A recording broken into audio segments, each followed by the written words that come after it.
আসসালামু আলাইকুম রহমতুল্লাহি ওবরকাতুহু। সম্মানিত দর্শক, আমাদের দেশের যে ১-১১ এটি নানা কারণে বহুদিন ধরে আলোচিত হতে থাকবে। ১-১১ কি আমাদের জন্য কল্যাণ বয়ে এনেছিল? এটি কি আমাদের ইতিহাসের অংশ? এটি কি আমাদের জাতির জন্য ভাগ্য বিবর্তনের কোনো বিষয়, নাকি কলঙ্ক? ১-১১ যারা কুশীলব ছিলেন, আসলে তারা কেমন লোক ছিলেন? তারা এই কাজটি কেন করেছিলেন? এই বিষয়গুলো নিয়ে নতুন করে আবার আলোচনা শুরু হচ্ছে। আপনারা জানেন যে সাবেক সেনাবাহিনী প্রধান ইকবাল করিম ভূঁইয়া তিনি অতি সম্প্রতি একটি বক্তব্য দিয়েছেন যে এখন যে পরিবেশ পরিস্থিতি তৈরি হয়েছে সেক্ষেত্রে আরেকটি ১-১১ অনিবার্য হয়ে পড়েছে, যা কারোরই কাম্য নয়। কিন্তু আপনারা যারা জানেন যে ১-১১ যখন সংগঠিত হয়েছিল এবং সেই ১-১১-র আগে পুরো রাজনৈতিক অঙ্গনে যে অচল অবস্থা তৈরি হয়েছিল, সেই অচল অবস্থার সঙ্গে যদি আপনি বর্তমান অচল অবস্থার তুলনা করেন, কিংবা জুলাই আগস্টের সময়টিতে যে অচল অবস্থা তৈরি হয়েছিল, এখানে শুধুমাত্র সন্ত্রাস, মানে পুলিশ হেলিকপ্টার থেকে গুলি করছে, র্যাব হেলিকপ্টার থেকে গুলি করছে, সেনাবাহিনী গুলি করছে, এই কয়েকটা জিনিস যদি আপনি বাদ দেন,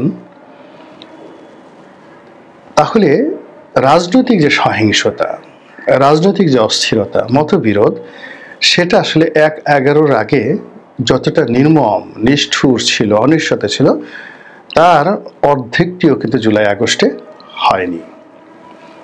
ফলে কি হলো, জুলাই আগস্ট বিপ্লবের পর যখন ডক্টর মোহাম্মদ ইউনূসের নেতৃত্বে একটি অন্তর্বর্তীকালীন সরকার গঠিত হলো, আমরা আনন্দিত হলাম, উদ্বেলিত হলাম। কিন্তু ১-১১-র সময় যে সরকার গঠিত হয়েছিল জনাব ফখরুদ্দিন সাহেবের নেতৃত্বে, তখন আমরা যে খুশি হয়েছিলাম, এখন এই দুটোর তুলনা সামনে চলে এসেছে যে আমরা কখন খুশি হয়েছিলাম বেশি। ফখরুদ্দিন সাহেব দায়িত্ব নেওয়ার সময় নাকি ডক্টর ইউনূস দায়িত্ব নেওয়ার সময়? এই গেল এক। দ্বিতীয় প্রশ্ন হলো যে ডক্টর মোহাম্মদ ইউনূস 10 মাস ধরে দেশ চালাচ্ছেন, আর জনাব মঈনুদ্দিন এবং ফখরুদ্দিন সাহেব তারা দেশ চালিয়েছেন 2 বছর। তো এই 2 বছরে দেশের শেয়ার মার্কেট কি লুট হয়েছিল? মঈনুদ্দিন ফখরুদ্দিন সাহেবদের কারো বিরুদ্ধে কর্মকূপ করা, তারপর ম্যানপাওয়ারের লাইসেন্স নেওয়া, চট্টগ্রাম বন্দর বিদেশের হাতে তুলে দেওয়া থেকে শুরু করে এখন যে সকল ভয়াবহ অভিযোগগুলো সামনে চলে এসছে, সেইগুলো তখন ছিল কিনা পুরো টানা 2 বছরে? এবার ধরুন এখন অনেক উপদেষ্টা, চ্যাংড়া উপদেষ্টাকে থেকে শুরু করে বুড়া উপদেষ্টা, তাদের অনেকের বিরুদ্ধে দুর্নীতি, অনিয়ম, অযোগ্যতা এবং যাকে বলা হয় অনেকের বিরুদ্ধে প্যাম্পার, তারা প্যাম্পার করে কাজকর্ম চালান, এরকম দুষ্ট দুষ্ট কথাবার্তা বলা হচ্ছে। এই ধরনের কথা মঈনুদ্দিন ফখরুদ্দিন সাহেব সম্পর্কে প্রযোজ্য ছিল কিনা? 3 নম্বর হলো যে সরকারের একেবারে কর্তা ব্যক্তি হিসাবে যদি আমরা ডক্টর মোহাম্মদ ইউনূসকে ধরি আর জনাব ফখরুদ্দিন সাহেবকে ধরি, এই দুজনের মধ্যে সততার প্রশ্নে এখন আপনি যদি নম্বর দিতে যান, আপনি কাকে নম্বর দিবেন? জনাব ফখরুদ্দিন সাহেব এখন আমেরিকাতে আছেন, মঈনুল আহমেদ সাহেবও এখন আমেরিকাতে আছেন। তারা তাদের ক্ষমতার 2 বছরে একটি টাকা চুরি করেছেন এই দুজন মানুষ। বাংলাদেশের কোনো ঠ্যাকশিয়াল, কোনো হায়না, কোনো সজারু কিংবা কোনো দাতাল শুয়োর তারাও রাগ করে বলতে পারবে না যে এই 2 ভদ্রলোক কোনো ব্যবসায়ীদের কাছে চাঁদা নিয়েছেন, সরকারের রাষ্ট্রে কোনো ফান্ড তছরূপ করেছেন এবং 2 বছরের মধ্যে 24 মাসের মধ্যে 24 বার বিদেশ ভ্রমণ করেছেন। বলতে পারবেন না, কেউ বলতে পারবেন না। তাহলে আপনি জনাব মঈনুদ্দিন এবং জনাব ফখরুদ্দিন সাহেবকে কিভাবে সম্মান করবেন, কিভাবে মর্যাদা দিবেন। 2 নম্বর হলো যে ডক্টর মোহাম্মদ ইউনূসের এখন কথা নিয়ে এই ট্রল হচ্ছে, ঠাট্টা হচ্ছে, তাকে কার্টুন বানিয়ে নানা রকম ভাবে কথাবার্তা হচ্ছে, রাজনৈতিক দলগুলো বিরক্ত হয়ে যাচ্ছে। তো সেক্ষেত্রে জনাব ফখরুদ্দিন সাহেবের যে ব্যক্তিত্ব, তার যে পার্সোনালিটি, ওই 2 বছরে রাজনৈতিক দলগুলোর সঙ্গে তার এমন কোনো মতদ্বৈততা ছিল কিনা, যেই কারণে রাজনৈতিক দলগুলো রাজপথে এসে জনাব মঈনুদ্দিন বা জনাব ফখরুদ্দিন তাদেরকে সমালোচনা করেছেন, তুচ্ছ-তাচ্ছিল্য করেছেন এবং এক দফা এক দাবি, মঈনুদ্দিন তুই কবে যাবি, ফখরুদ্দিন তুই কবে যাবি, এই ধরনের কোনো কথাবার্তা হয়েছে কিনা। তো সে অনুযায়ী এখন এই সময়টিতে আবার সেই 11-র প্রেক্ষাপট চলে আসছে, কোনটা ভালো, এটা ভালো না ওটা ভালো, এ ভালো না সে ভালো। সর্বশেষ হলো তার সরকারে যারা উপদেষ্টা ছিলেন, তো সে সকল উপদেষ্টাদের যে দক্ষতা, তাদের যে অভিজ্ঞতা এবং খুব অল্পকালীন সময়ের মধ্যে তারা দুর্নীতিবাজদের মনের মধ্যে যে আতঙ্ক ঢুকিয়ে দিয়েছিলেন, ওই সময়টাতে যে ভুল তারা করেছিলেন সেটি হলো আতঙ্কটা এত বেশি পরিমাণ ছড়িয়ে পড়েছিল যে অনেকে উৎপাদন, ব্যবসা বাণিজ্য, শিল্প কলকারখানা বন্ধ করে বিদেশে পালিয়ে গিয়েছিলেন। এর ফলে অর্থনীতির যে গতি এটা স্লোথ হয়ে গেছিল, কিন্তু এখনকার মতো পুরো জিরো অর্থনীতি হয়ে যায়নি। গত 10 মাসে বলা হচ্ছে zero investment, zero capital machineries import এবং FDI, direct foreign investment zero, এরকম 3-0। ডাইরেক্ট ফরেন ইনভেস্টমেন্ট 1-0, বাংলাদেশের শিল্প কলকারখানা লিমিটেড কোম্পানি করে তারা বিনিয়োগ করেছে 2-0। আর 3 নম্বর জিরো হলো যে বর্তমান যে সকল শিল্প প্রতিষ্ঠান রয়েছে সেগুলোকে আধুনিকায়ন বা বিএমআরই করার জন্য ভারী যন্ত্রপাতি আমদানি করা, এটা হয়েছে কিনা, হয়নি, জিরো। তো এই 3টে জিরো গত 10 মাসে যেভাবে একটা বিশাল অসীম শূন্যতা তৈরি করেছে, বিগত 11 সময়টিতে প্রথম 10 মাসে অর্থনৈতিক যারা বিশ্লেষক, পর্যালোচক, সাংবাদিক, তারা দয়া করে একটু বলুন তো যে ওই প্রথম 10 মাসে এরকম 3টে জিরো ছিল, নাকি জিরোর আগে পরে অন্য কোনো সংখ্যা ছিল, এবং সেই সংখ্যাগুলো কি ঋণাত্মক ছিল নাকি ধনাত্মক ছিল। এই জিনিসগুলো কিন্তু ইদানিং খুব আলোচনা হচ্ছে। সর্বোপরি সরকারের মধ্যে কতগুলো মানুষ খুব ক্ষমতাধর হয়ে পড়েছিলেন। যেমন ধরুন এখন ছাত্রদের মধ্যে সমন্বয়ক, সমন্বয়কদের মধ্যে উপদেষ্টা, উপদেষ্টাদের পিএস, এপিএস, তারপরে আরো অনেক ক্ষমতাধর ব্যক্তিদের নাম শোনা যাচ্ছে এবং প্রায় সব নামের সঙ্গেই কিছু না কিছু দুর্নাম, বদনাম রয়েছে।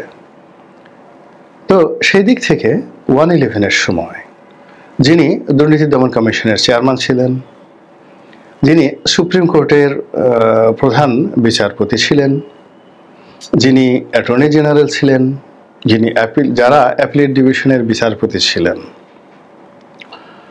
যিনি রাষ্ট্রপতি ছিলেন ওই সময়টিতে, 11 সময়টিতে, যিনি স্পিকার হিসেবে দায়িত্ব পালন করেছেন ওই সময়টিতে,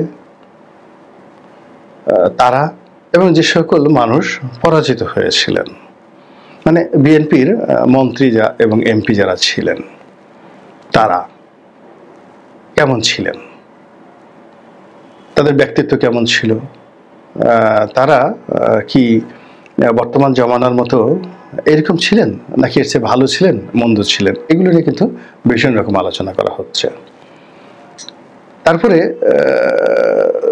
খুব সেন্সিটিভ কতগুলো প্রতিষ্ঠান, আগেই বলছি দুর্নীতি দমন কমিশনের যিনি চেয়ারম্যান ছিলেন তিনি সব বেশ কয়েকজন কর্মকর্তা, জাতীয় রাজস্ব বোর্ডের কর্মকর্তা, বিশেষ করে 2 জন কর্মকর্তা জনাব বদিউর রহমান এবং জনাব আব্দুল মজিদ ওই সময়টাতে দায়িত্ব পালন করেছেন।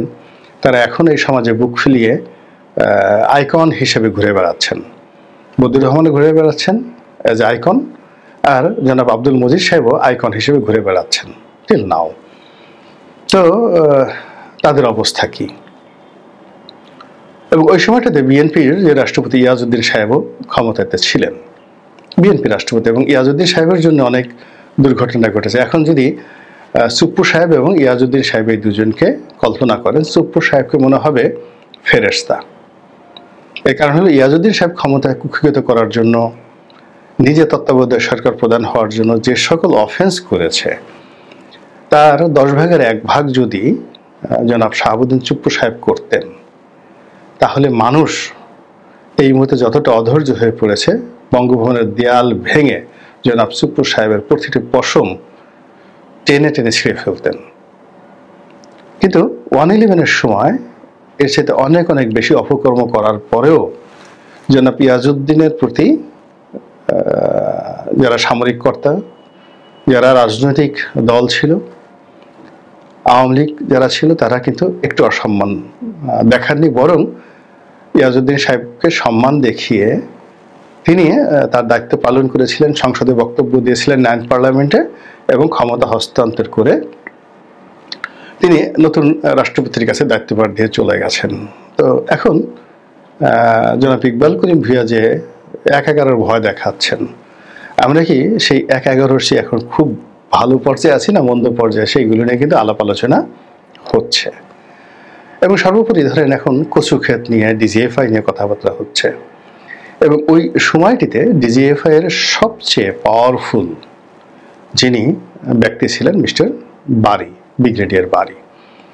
তখন ব্রিগেডিয়ার বারীর নামে আকাশে গর্জন হতো, বারীর নাম শুনলে বজ্রপাত হতো, বারীর নাম শুনলে বাংলাদেশের যে বাতাস ঘুরে যেত, বারীর নাম শুনলে বারিশ, চোখে বারিশ মানে চোখে অশ্রু চলে আসতো।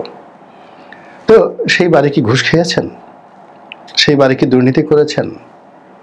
তিনি এখন নিউ ইয়র্কে ট্যাক্সি চালান, এবং উবারের ট্যাক্সি চালানোর পাশাপাশি সে ম্যাকডোনাল্ডসের সেই যে ফুড, খাবার দাবার, এগুলো ডেলিভারি ম্যান হিসেবে কাজ করেন। আমাদের দেশে যেমন পাঠাও, উবারের ডেলিভারি ম্যান খাবার ডেলিভারি দেয়, এই কাজটি একজন ব্রিগেডিয়ার, তাও আবার ডিজিএফআই, এবং 2 বছর যিনি ক্ষমতার একদম শীর্ষ পর্যায়ে ছিলেন।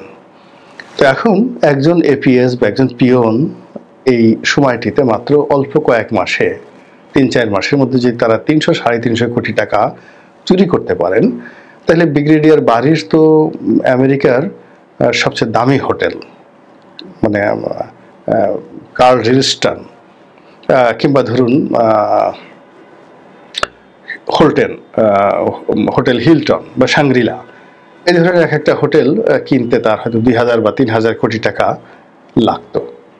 তো এটা তো তিনি অনায়াসে নিতে পারতেন, একমাত্র বসুন্ধরা থেকেই তো তিনি এই টাকাটা নিয়ে নিতে পারতেন।